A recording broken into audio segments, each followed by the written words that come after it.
Feno 5 taona nitafika anabakabaka malagasy nankalazaina tamin'ny fomba nanetriketrika izany tsingeritaona izany etsika izay nofaranana tamin'ny fomba ofisialy ny zoma lasa teo jerentsika ary ny sary. Nofaranana tamin'ny fomba ofisialy ny zoma lasa teo ny lanonam-pankalazana ny tsingeritaona fa 5 ny ery anabakabaka amin'ny tafika malagasy nisy lanonana sy ny etsika mifandraika tamin'izany toy ny journée de l'aéronautique manandanja ho an'ny tafika malagasy ity fankalazana ity araka ny fanazavana noentiny général Ramastera Niriniaina commande ny ery anabakabaka. Farana moa ny fankalazana fa 5 taona ny tafika anabakabaka malagasy.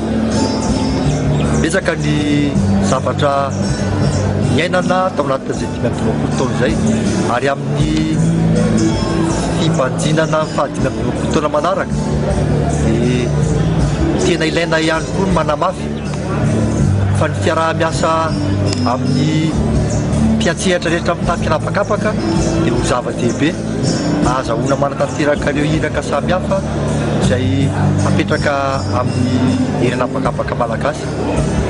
Raha bajy zany 5 taona manaraka izahay dia tsy maintsy mihevitra ny hanao izay hanampiana ny fitaovana rehetra manatanteraka ny iraka. Hanao ihany koa izay hanaparitahana ny tompam-pamarana sy ny olavy anabakabaka any amin'ny faritany manerana ny nosy. Ho amafisina ny fiara-miasa amin'ny rehetra amin'ny fiarovana ny abakabaka Madagasikara araka fanazavana hatrany eo ihany koa ny fisokafana amin'ireo mpiara-miombina antoka mba hifanomitanana amin'ny fanavaozana ireo fitaovana eo ampelantanana.